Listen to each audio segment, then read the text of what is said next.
I don't know, we're very poor at summing up ideas in very concrete few sentences just to get the idea delivered.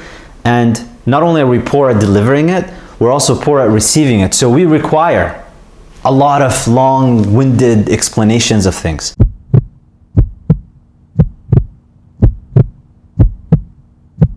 Assalamu alaikum. Got a question through Facebook from Pakiza. Pakiza. I really hope this is a real name. Pakiza. Very cool. And I hope I'm pronouncing it correctly. Pakiza is asking, Salam Brother Muhammad, I have been watching your videos ever since you started Scatter Thoughts. It's been quite beneficial. I'm posing a question to you. Would love to get some insights on it. I recently read a book called The Value of Time, where the author explained how scholars of the past utilized every minute of their life, which is what led them to publishing hundreds of Islamic sciences works, a feat we can't imagine accomplishing today. On the other hand, I have been reading about the trend on focusing on a limited number of things, sticking to a 9-to-5 schedule and leaving the rest of the day for reflection, rest, etc. So basically my question is this: how do we balance deep work, time for reflection and rest, and then also hustling to get as much done as possible? Appreciate your insights. Thanks. This is a good question, Pakiza. Let's start from the bottom, from the end of it. Talking about sticking to a 9-to-5 schedule and leaving the rest of the day for rest and contemplation. This type of division of your time so that you have a 9-to-5 schedule and the rest for rest and contemplation, it's kind of artificial. Well, it is artificial, and the reason for it is because historically speaking, if you look at our lifestyle today and compare it to people of the past, traditional societies, they didn't live like we live. So they didn't have the concept of taking vacations, for example, like we take vacations, or so that we can kind of rest from work, or the idea of having weekends and long weekends and things like that. And the reason for it is because the way that they conducted their lives, they didn't work so that they running after money and savings and things like that. If you go to traditional societies, which to this day you can still find them, they work just enough. You know, people will work enough to gain the sustenance of the day. They'll get that maybe for a couple of days, but then you'll find them kind of shutting down and just going off and spending their time doing whatever else they want to do. My grandma, may Allah bless her, that's kind of how she did things in Sudan. So this is this trend is new because we're busying ourselves, and then we're taking work from us because of these devilish things.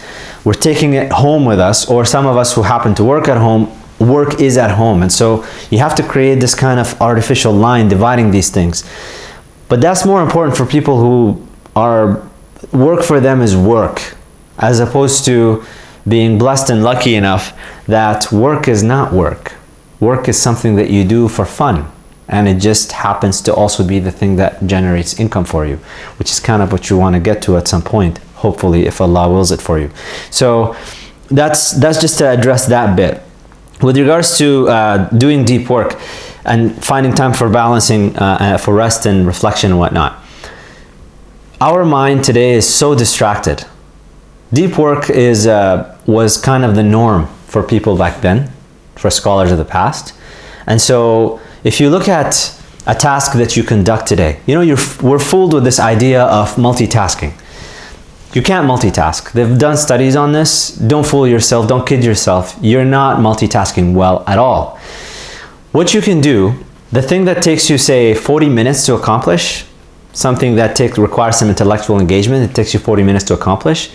If you turned off your phone, turned off your text messages, your WhatsApp, your Twitter, your Telegram, all of these distractions that just come up and stop you from working, if you turn them off, the first time you do this, you'll find it very difficult because you've had your mind accustomed to being distracted all the time. So without the distractions, your mind will wander on its own. So you will need to take some time. Probably it's going to take you a couple of weeks, if not maybe a month of you getting used to this process, where you cut off all distractions. Go kind of, you know, if you're in college, you can go to the quiet area in the library, in the corner, in the basement, where there is nobody to come and distract you, and you turn off everything and focus. Something that takes you 40 minutes, you'll find you'll do it in 20 minutes, maybe 15 minutes. Something that takes you an hour, you'll be able to do it in half an hour. And from that, you'll find time being generated because you focused on the task. And not only that, you'll also gain more out of it. If it was studying time, you'll retain more information because it's not superficial and it wasn't distracted by other things. It has more of a chance to actually stick. If it was some task that you need to finish up and get done, you will do higher quality work on it because you were totally focused on it. So that's where the time will come for you to be able to balance these things out. Personally, the way that I know that I need time to rest is if I find myself all of a sudden having to reread sentences when I'm reading, or if I find I'm starting to make mistakes, spelling mistakes, grammatical mistakes, and I have to go back and change things, that's kind of a sign for me I need to take off a little bit and go and do something else. And so that's kind of what you do with that. Just a word about Islamic scholars and utilizing every minute of their life, hundreds of works. Yes, of course, these are exemplars for us, but also have a little bit of a, I'm gonna say a healthy skepticism about sometimes an exaggeration in what they were doing with their time. They're still human beings. Guys, we really have to keep that in mind. We're still dealing with human beings, and the mind is the mind. Their intellects, their brains, yes, they had openings, they had a blessing in their time, they had all of these things, but they're still human beings. And they had to take off some time as well, so that they had friends, they had family, they had all of these things, they had students even to teach. So you wonder, well, how did they write hundreds of works? When you read hundreds of works, hundreds of books, it sounds monumental. It sounds like, oh my God, not only did they write hundreds of books, they did it without typewriters. They did it without computers, without Microsoft Word. They didn't print, they didn't have printers and scanners and things like that. So it sounds even more amazing for you. But then you have to remember something. Many of these works, as significant and impactful as they were also very short. Just to give you an example, let's see. One second. So, let's see. When you read, let's take these guys and compare it. My God, I miss my books. My books, where art thou, my books? So okay, let's just go with this for now. Let's just go with this. So when you read oh, they wrote hundreds of books, you're thinking they wrote books kind of thick. This is Sharh Jawharat al-Tawheed. This is a commentary on a creed, a poem. This is a creed, Jawharat al-Tawheed, Imam al-Laqani. And you read this is al-Bajuri's commentary on it, and you look at this and it's there's a lot of things and if you think oh, he wrote hundreds of books and hundreds of works and stuff, it sounds quite incredible. But then when you look at the majority of these books that were written, so this is Taj al-Arus. This is by Sidi Ahmed ibn Ata al-Sakandari. It's kind of a small book. Taj al-Arus, small book, very heavy material. It has a lot of material, but then you look at the chapter, for example. So this is one of his longer chapters. لن تصل للحبيب حتى تكون أهلا لذلك. You will not get to the beloved until you are worthy of arriving to the beloved. This is one of his longest chapters. Look how it's this is it. This is it. That's a chapter. Hope you guys can see that. Yeah, so that's, just to go back, that's a chapter. It's a whole chapter on, it's like 6 pages.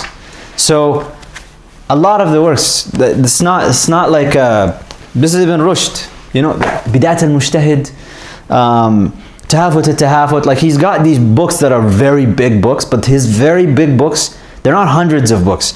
He's also got these small little books like Fasl al-Maqal. This one is where he brings together philosophy and kind of using reason with the Sharia. Again, it's not a lot. If you look at this, it's small little books. You want something about fiqh? This is Imam al-Shaykh al-Imam Salih ibn Abd al-Sami' al-Abi al-Azhari. So Imam al-Akhdari wrote this text on Maliki fiqh, and if you look, it's in the middle. The text is in the middle. This is how much he wrote. So again, and then the surrounding is the commentary of Shaykh al-Abi. It sounds like it's this huge thing, Al-Munqidh min al-Dalal. I'm going to do a commentary on Andalus Book Club on this in the next couple of days, inshallah, and put the video out. Again, this is like, it's not a lot. It's not a lot in quantity. That's the key. It's not a lot in quantity. But if I were to sit down and explain, this is going to take me like a 2 or 3 part video series just to explain this small little text of Al-Munqidh min al-Dalal, Deliverance from Error by Imam al-Ghazali. If I go through Al-Fasl al-Maqal, same thing. Our commentaries, we have to like really expound and explain, and it gets really long. But if you look at the original text, it's not that much. And a lot of what they did was like that. So you hear hundreds of works. Yeah, hundreds of works, very impactful, very insightful works, but they're not big. We are, I mean, this video even, it's too long. This video is way too long. But it's just the nature of the world that we live in, and it just shows that, I don't know, we're very poor at summing up ideas in very concrete few sentences just to get the idea delivered. And not only are we poor at delivering it, we're also poor at receiving it. So we require a lot of long-winded explanations of things. And that's why a lot of the books that we see today are very big books. You could sum them up in very short sentences, but they have to get very big. So that's kind of the idea with this. So all I would say, Pakiza. God, I love this name, Pakiza. All I would say is turn off your devices, turn off your things, and engage in some deep work, and do things to the extent that you feel comfortable intellectually with them. Because any external kind of artificial recommendation I can give you may not be sufficient for you, may not work for you. What works for me doesn't have to work for you, and what works for you may not work for somebody else. So that's something you'll have to learn about yourself, and pursue things that you have passion about, and you'll find yourself time just passing by, and you will find yourself reflecting while you're doing the work itself. That's when you have kind of the blessing in time where 2 things and 3 things happen at the same time for you. I hope this helps out, Pakiza. سبحانك اللهم وبحمدك أشهد أن لا إله إلا أنت أستغفرك وأتوب إليك.